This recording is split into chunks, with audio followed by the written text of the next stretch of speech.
にちは。JR 高徳線板野駅に来ています。もう到着したの。無人駅だから観光地に到着したように見えたかも。これから香川県の高松駅を経由して岡山方面へ行きます。瀬戸大橋を電車で行くのね。せっかくだから船で行きます。緑の風景が夏を感じられて綺麗ね。緑は一色じゃないの知ってたかな。いろいろありますわな。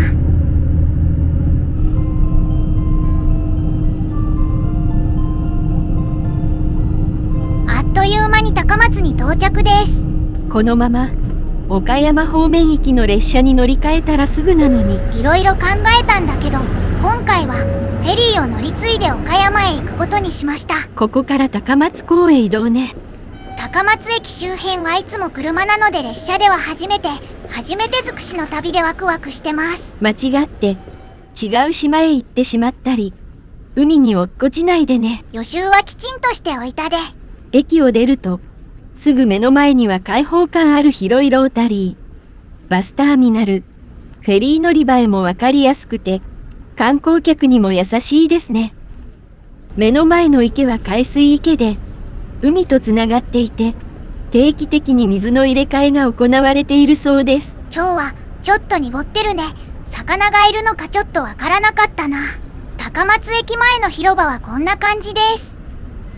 では高松港へ向かいましょう。方向音痴のオプ主でも大丈夫な大きな看板。遠くからでもすぐわかった。建物をつないで高松港まで続く通路を歩きます。雨でも傘いらずで大丈夫やね。スーツケースをたくさん持って移動している観光客にはありがたいかも。今回の旅行は手提げバッグ一つだけなので楽ちんです。高松港旅客ターミナルに到着しました。今回乗船するフェリーの乗り場はここじゃないので先に進みます。過去にターミナルビルの中でフェリー乗船券が買えたのですが、今は乗船口近くで乗船券を買うようになっているそうです。乗船まで時間がたっぷりある人はこのターミナルの中で過ごすのもありやね。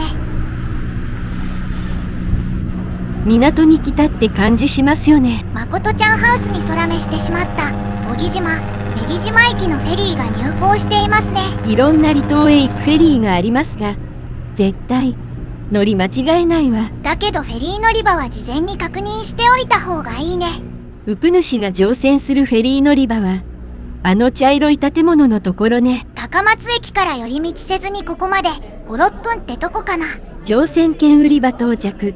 小豆島駅の奥の方に直島駅の乗船券売り場がありますね。直島駅の乗船券を買います。あれ、岡山へ行くんじゃなかったの？直島から先の宇野まで行きたいんだけど、直島までの切符しか買えないのね。直島から宇野までは一度フェリーから下船して宇野駅の乗船券を買わなきゃいけないんだって。うわぁ、なんか嫌な予感しかしないんだけど。乗船券を買ってフェリー乗り場へ行くと直島駅のフェリー直島が着岸しているところでした。乗船口は外国人観光客で賑やかね。瀬戸内国際芸術祭は8月なのに直島は人気の島なんやね。すごいね。乗船が始まりました。乗船券をスタッフさんに手渡して乗り込みます。直島は四国汽船が運航しているフェリーです。船体は3層構造で、上部から操舵室、露天デッキ、船室、車両甲板となっています。フェリーの模様は直島のシンボルとなっている草間弥生の赤かぼちゃをイメージして白地に赤色のドット模様になっています。客室は椅子席のほか、一部はソファー席となっています。自動販売機が設置されていますが、売店はないです。小豆島駅、小木島、女木島駅のフェリーが出港していきます。全面展望は見晴らしがいいわよね。サイアンドコーです。フェリーのすれ違いが近くてすごいね。高松港から直島までは約50分の船旅です。南海フェリーの半分も時間がかからないんだ。直島から宇野へ行くためには一度フェリーを降りて直島で宇野行きの乗船券を買わないといけないけど、直島着が11時4分、直島出港が11時10分。直島で6分しかないけど間に合うの。初めて行くところだから事前に調べたけど気ぜわしいで。高松港の乗船券売り場でスタッフさんに聞いた。ウプ主、時と場合によるけど乗船確実とは言えないって言われたそう。出たとこ勝負だ。間に合うか間に合わないかわからないけど頑張ってみる。乗り物乗り換え乗車チャレンジ選手権楽しみにしてるわ。旅行気分ぶっ飛ぶで。あ、すいません。いつから下に降りれるんですか？あ、大丈夫ですか？宇野に行きたいんですけど、これ行きますよね。でも切符、一回降りて、はい。切符までまた思い出のチケットを持って、で乗車、うまくいけたら乗れるっていうことですよね。10時20分なんで、はい。 10分ぐらい行けます。早めに行って7分。はい。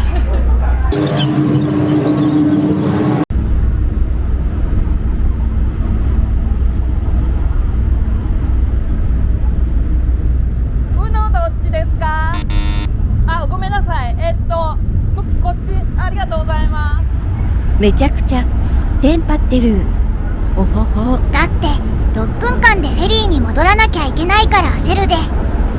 宇野までの乗船券代300円持ったのかな。準備 OK 牧場。靴ひももきちんと締めたで。3、2、1、0。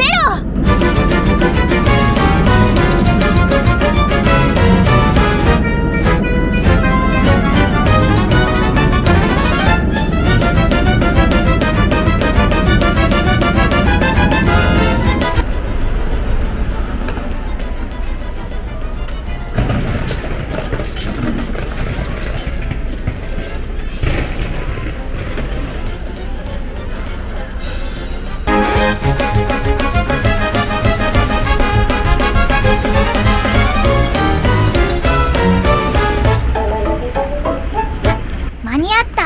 過去一走ったわ。歩いているようにしか見えなかったから動画編集で加工しましたけど、ぐえー。今も下船が続いているわね。下船が終わらないと乗船が始まらないから間に合ったんじゃない。何度も乗船しているならわかるけど初めてだからね。これでゆっくり船旅楽しめそうね。ほんまでんがな。一度降りた船にまた乗るってウプ主ぐらいかもね。高松から岡山へ行くなら電車が便利だし、毎回いろいろとあって楽しいわね。スムーズに行くか行かないかの瀬戸際みたいな旅したくないわ。ここから先は余裕のよっちゃん以下なので船旅楽しみます。直島から宇野までは20分であっという間だけど、甲板に出て潮風に当たって、はい、浄化。面倒くさいから海に入ったらどう？下船した観光客が車や自転車、バイクで移動していますね。皆さんいってらっしゃい。出港しましたね。あっという間の直島滞在でした。直島待ったね。宇野から直島へのフェリーは移動時間がたったの20分ほどと、とっても気軽に使えるアクセス手段です。早朝から夜までほぼ2時間ごとに便があるので、旅のスケジュールに合わせやすいのも嬉しいポイント。大人の片道運賃は300円前後とリーズナブル。子供料金も用意されていて、家族旅行にもぴったりです。また、フェリーには自転車や車の持ち込みもできるので、直島をマイペースに楽しめます。フェリーといっても、500人乗りなので混雑する時には乗船できないことも、観光シーズンやイベント時は混み合うこともあるので、事前の確認をお忘れなく。そろそろ宇野に到着ですね。気分の良い船旅でした。さっきのバタバタフェリー乗り継ぎが嘘みたい。今回、これまで乗船した乗り物の風景動画は、シオラーニチャンネルでお届けしますのでぜひ、ご覧ください。ぜひご覧ください。もう、下船していいのかしら。下船の案内がないのか、聞こえにくいのか分かりにくいかも。とりあえず下に降ります。無事に下船できました。四国から本州へフェリーで渡ってこれました。直島では、滞在時間6分って驚異的な短さでした。直島で降りないまま宇野へ行けるって思っていたから、ちゃっちゃと乗り継ぎできてよかったです。今いるところは、直島駅の切符売り場で、小豆島駅も取り扱っていますね。小豆島、殿小港へ向かうフェリーは、手島の家浦港や唐戸港を経由する便がありますね。